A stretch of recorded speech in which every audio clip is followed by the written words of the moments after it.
Hello everyone, in this video I'm going to be unboxing and reviewing the Ball FreshTECH Jam and Jelly Maker. I'm Rebecca from StockingMyPantry.com. Okay, so I've actually cheated a little bit and already opened the box and taken the what's inside out, and I'm going to pull that up onto the table now so that you can see it.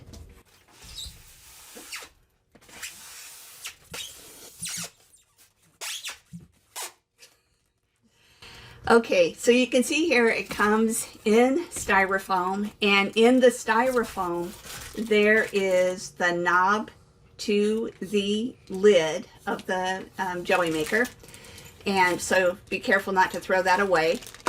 And there is an instruction manual, but more importantly is this book. Now this is actually the second jam and jelly maker that I have, and I'm going to tell you why I ended up buying a second one when I get into the pros and cons of this jelly maker.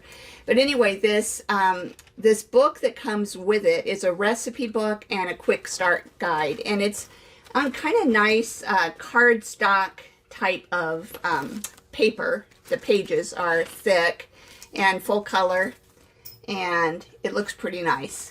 And more importantly than that is it has instructions about how to use the jam and jelly maker, and then it also has several different recipes. So there's recipes for strawberry jam, and then under that there's variations such as vanilla strawberry jam, strawberry balsamic jam, lemon strawberry jam, and so on.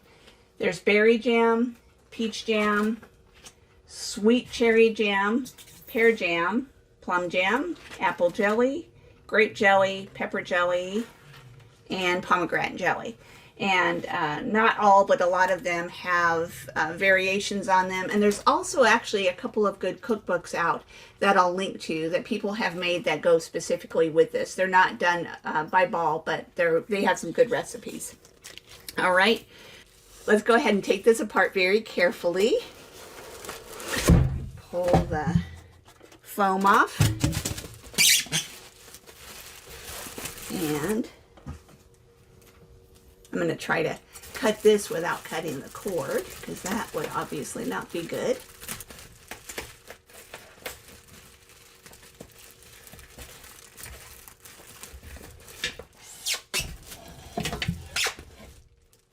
I want to be very careful with the lid, and I'll tell you why in just a minute. Oh my gosh.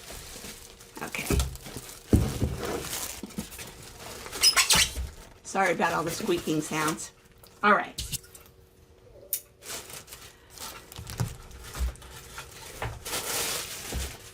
So the different parts that come with it are this base, and the base is what has the motor in it.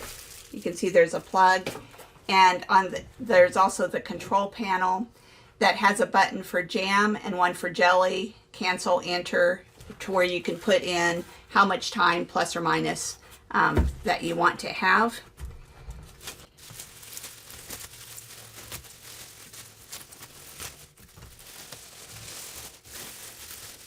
Okay, so here's the lid, and you can see that there's a hole in it, and remember the knob was separate, so you attach the knob to the lid. Oh, and one thing to point out is that the lid has these little holes around the side. Can you see those? Well, it's behind the... Oh, okay. Anyway, if it's not showing on the video, I'll pop up a picture of it. The holes are important because they let steam out, okay?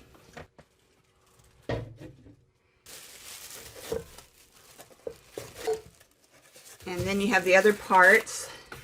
This is a stirrer, and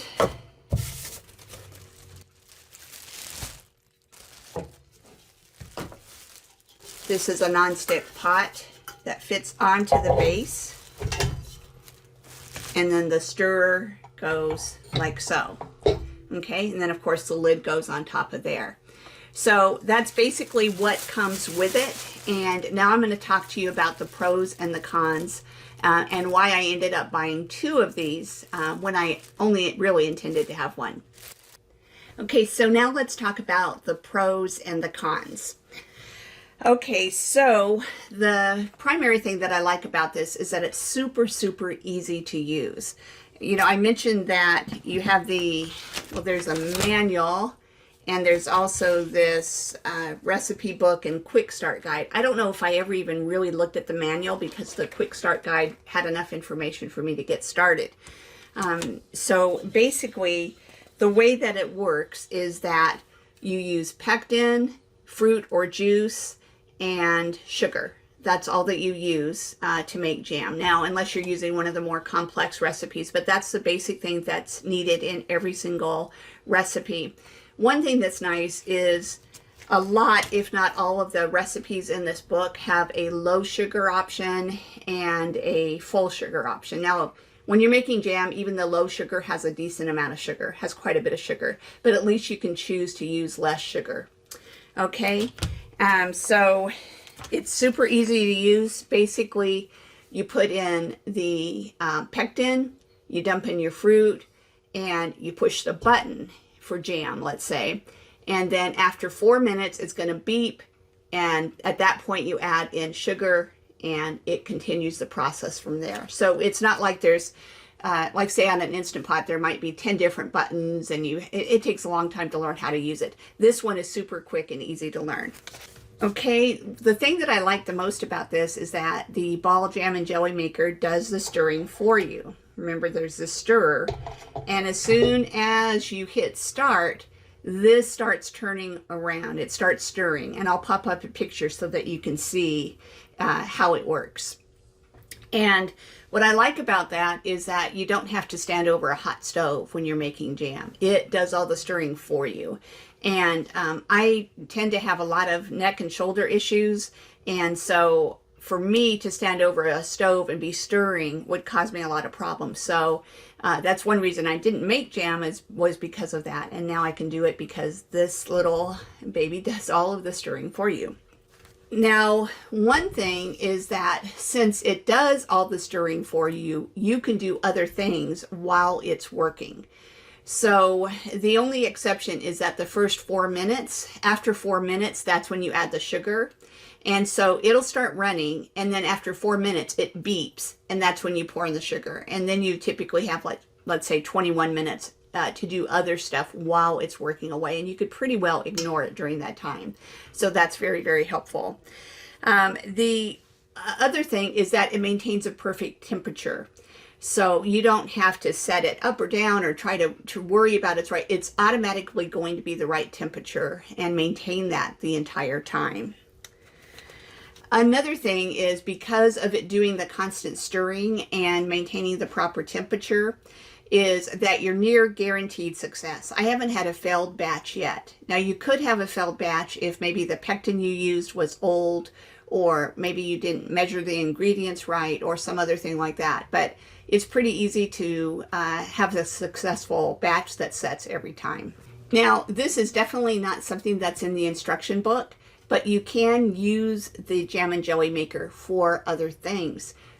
So since it maintains a temperature, a hot temperature, but not a ridiculously high temperature, and it stirs, you can use it for making something like spaghetti sauce or something else. Pour in it, hit the button and let it cook and stir for you while you're doing other things. And speaking of doing other things, what I meant to mention is that under the doing other things point is typically what I'm able to do is while it's working, I get my jars ready, I heat up the water in my canner, I do the initial cleanup and things like that while it's working away. So that's very convenient. Okay, now I really do like this enough, as I said, to buy 2 of them.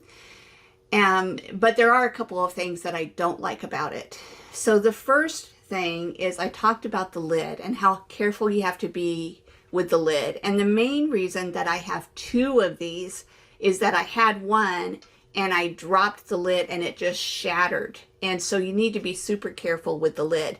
Now, the worst thing about that is that I contacted the ball company and they do not have replacement lids. Now, you can buy another lid that will fit, and as long as it vents, that'll work fine.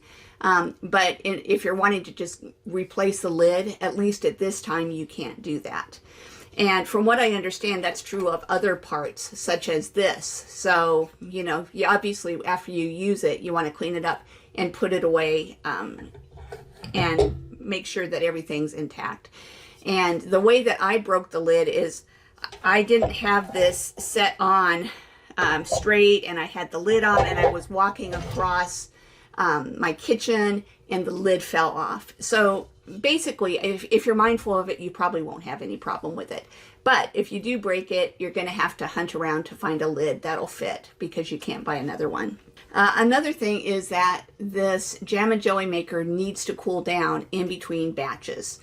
So you can't make just one batch and then turn around and make another one immediately. You need to wait about a half an hour for it to cool down before you start your second batch. Now, obviously, since I have two, I can run two batches, one after another.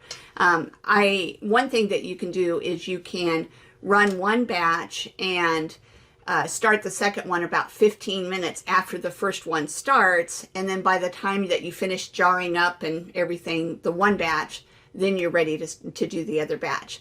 And the reason you might want to do that is another con is that it makes small batches. Now, I like small batches, but usually it's about 4 half pints. Each recipe is about 4 half pints. So if you're used to canning a ton at one time, then you may not like this, or you may want to get two so you can kind of do batches back to back.